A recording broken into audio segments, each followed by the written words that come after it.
İsmim Umut Kanyoğlu. Mardin'de hizmet vermekteyiz yaklaşık 10 yıldır. Yani şu an Mardin ilinde atama ve normal seyrinde ilerleyen şeyler 3 yıl ertelendiği için devlet tarafından şu an durgunluk mevcut zaten piyasada.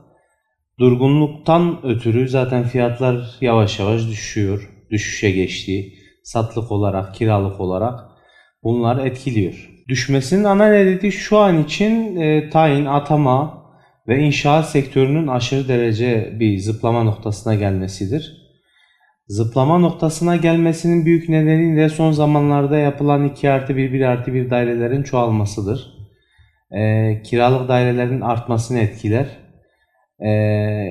Son zamanlarda Suriyelilerin gideceği muhabbetinden ötürü de biraz durgunluk oldu ve kiraları düşüş noktasında etkiledi. Yani şu an herhangi bir etkisi yok.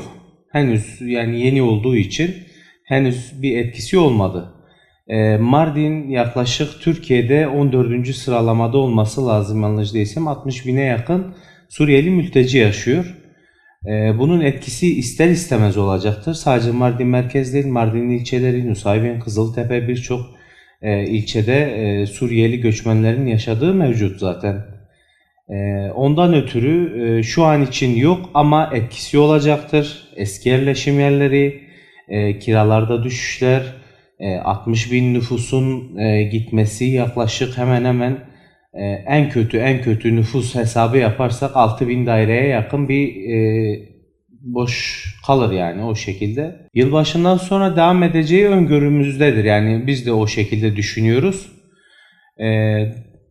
Yani fiyat olarak piyasanın durgunluğu zaten mevcuttu. Suriyelilerin gidişinden dolayı da ister istemez yurda dönüşler olacağı için etkileyecektir. Yani şu an için ev almak için nakit parası olan için avantajlı bir dönemdeyiz. Düşüş noktası, durgunluk dönemi her zaman yatırım yapmak için en iyi noktadır. Nakit parası olan için alım fırsattır. Öyle demek istiyorum. Kredi faizleri yüksek olduğundan dolayı biraz halkımızı zorluyor ister istemez. Onun için nakit parası olana tavsiye ederim. Yani şu an bir yatırım yapmayı tavsiye ederim. Faizler yüksek şu an için. Faizler yüksek olduğu için alım gücünü düşürüyor. Ekstradan maliyet çıkıyor.